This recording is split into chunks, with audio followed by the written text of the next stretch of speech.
ESPN Cricinfo Matchday T20 halftime show with me, Jason Dacey. 182 for 6. Kings 11 Punjab against the Rajasthan Royals. Confirmation of that with 18 runs coming off the last over. Ashwin with a 17 in 4, but a half century for KL Rahul. Was it quick enough? And David Miller with 40 of 27. And of course, Jofra Archer with 3 for 15 being the standout, continuing to cause problems in the IPL. Here with Sanjay Manjrekar and Shaun Tait to get their views. Sanjay, what about that score? That last over could have been crucial. And we see that happens so often in T20 cricket. It's a very condensed format where one over has such a huge impact eventually on the result and the chances of a team.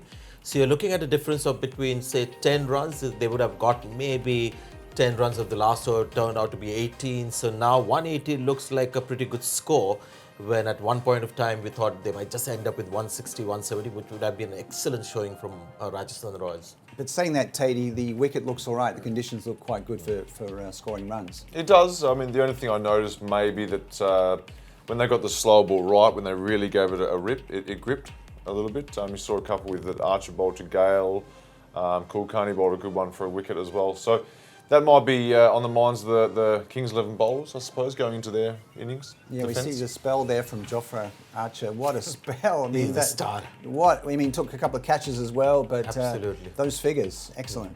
Yeah, we were talking while we were watching the game. There's no ball without meaning with Jofra Archer, right, Shaun? So when he goes full, he goes at 150 kilometers per hour, well driven, lots of intensity.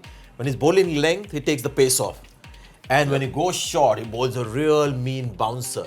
So there are no, just random balls bowled with the hope that you don't get clobbered, which can happen sometimes with Dhawal Kulkarni. Happened a couple of times with Unadkat as well. Just that, nothing ball which you bowl with a seam up, speed of 130, and those are the ones that go for runs. I mean, Tatey, as you were the fastest bowler in the world at one point. Those full tosses look on face value like bad balls, but they can't get them away. You see the difference between, when I say a Kulkarni or a J-Dev bowls a full toss, it generally goes for 6, whereas Jofra with the extra 10k pace, a full toss is a good ball to death. I found that, faster bowlers, guys are getting towards 150. A low full toss is actually a good delivery in a death case, whereas a guy bowling 132, it's a disastrous delivery. And it's actually that's become one of the features of this IPL, that we've got 3 bowlers bowling at 150 kilometers per hour, and these bowlers are standing out. Yep. And Rabada is one. We've got Jofra Archer here, and Navdeep Saini, an Indian bowler, goes up to 150. He just had one bad game, the last one. He also, people aren't hitting these guys around at will. So. Shaun Tait, speed, still the king. You get a couple more floating around. I mean, that's the one thing. It's always difficult trying to uncover these fast bowlers in any country, So, and when you get one, they're worth all the money they've paid in the IPL. That's for sure. Well, let's break down KL Rahul's 52 of 47. It started off very, very slow. We thought it would accelerate more. Would he look back with much satisfaction on that knock? Interesting, actually, because I mentioned 15th April. Post 15th April, we might see Rahul batting more freely. But no, I guess these are team tactics which they are sold on, that Rahul will anchor the innings. I don't think there is a place for anchoring innings in T20 cricket.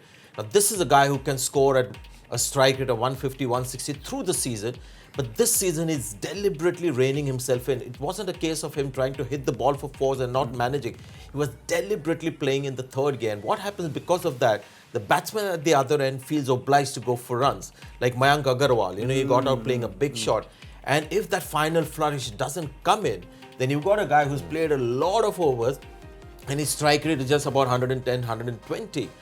Which, if the pitch is good, it will get better batting. And if Rajasthan Royals just roll the target, then I think KL Rahul's innings will have to be looked at. And it's a dangerous tactic to play so long, steadily, hoping for a final flourish. What if the flourish doesn't come? Got a question for Tatey. How important are those last 2 sixes from R. Ashwin? Well, it could be match winning. That last over, in fact, could be match winning. So you look at, say, we're talking about KL's innings, and it's probably not a match winning innings. And say the last over goes for 8 runs, for example, rather than 18. Then you go, okay, the innings doesn't look great. Now I think that Ashwin, the way that he batted in that last over, probably saved in a way. If they win this game now, we're not going to talk about KL Rahul's innings. However, if they lose with an average score, then you go, right, that innings is probably not good enough. So, All right, question for Sanjay. If Binny was not going to bowl, why have him in the team? Well, we were wondering what his job profile is going to be for this game. And that's how, teams have used him, especially Rajasthan Royals. He plays 2 or 3 games per season.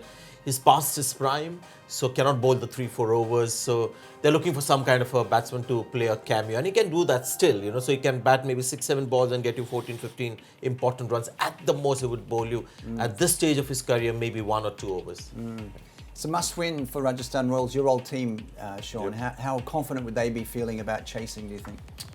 well, I mean, they haven't been in the greatest form of the bat. I think their middle order struggled a little bit.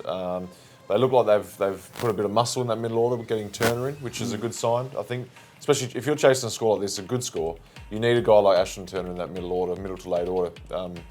So I think with him in that side, it looks you can be a bit more confident. But at the same time, they won't be too happy with that last over. I wouldn't have thought. That just makes that score into a tough chase now.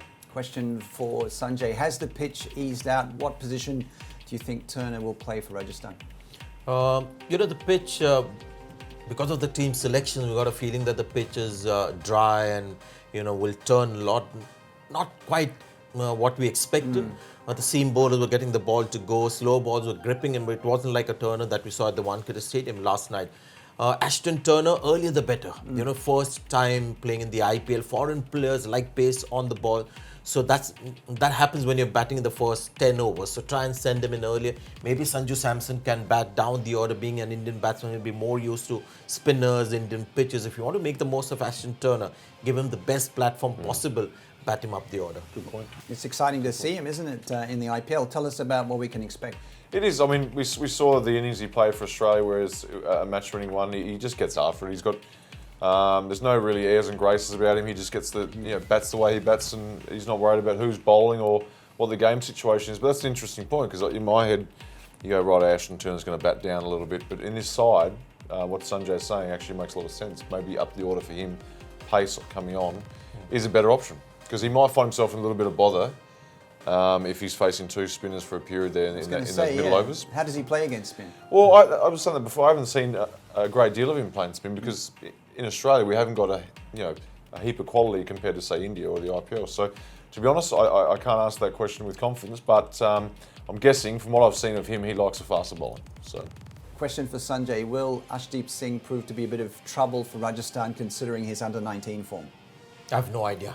We'll have to wait and see. It's a good thing that Rajasthan Royals are trying something new and they've left out players with big names but not quite delivering. So it's nice to see that they've taken the right call. Let's hope it works for them. If they don't win this one, do you think that, this is forget the semi-finals, or is it too early to say that? Too early. RCB can maybe bid goodbye for their chances this IPL. Rajasthan Royals, you don't know. Last season as well, they won, I think, 5 of the last 6 games, and Josh Butler was man of the match 3 times in a row or something like that. With Butler still around, but likely to leave a little later. So that is not great sign, but let's not rule them out. They've got a couple of, great game changers. We've seen Jofra Archer already with the ball, Butler with the bat. Yeah, what about Butler? Will these conditions suit him, do you think, Shaun? Oh yeah, I mean he batting at the top of the order. I think any conditions he can play well in. He's improved his game against spin. We spoke about that in the pre-game. He's gone back, obviously worked on that, so he scores now off spin as well, which makes him twice a dangerous player. So interesting to see how he goes about it. If he goes straight out from ball 1 and gets after it, I think chasing a score like this, he needs to do that. But at the same time, it's nice to have him in at the death overs as well, and that changes the game completely. But I think he's going to have to pretty well get after it in the first couple of overs, yeah. I think we have one more question for Sanjay ahead of this run chase. Okay, all right, we're going to get to that in a minute. So who else are you going to be looking for in this run chase to stand up for Rajasthan? I just want Ajinkya Rahane at the top of the order to play exactly the way he did in the last game. There was a feeling until then that he was trying to get a score for himself, build an innings, lay a platform. I think all that is rubbish in T20 cricket. You don't need platforms when you have 10 wickets in hand and just 20 overs. 50 overs cricket maybe yes.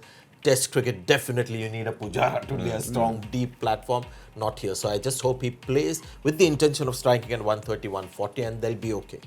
Okay, here's the question. What is your say, Tatey, on Turner's approach as he's filling in for Stephen Smith? Yeah, I think we just spoke about it. It's the same thing. He's a different player.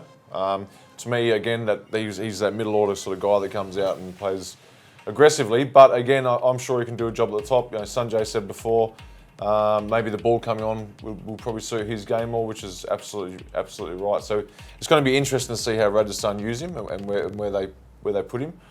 He hasn't played in a match for a while though. So it's going to be quite interesting to see how it goes. Also, very important for those people. I mean, though they know best, the players who are out there, they'll be assessing the conditions.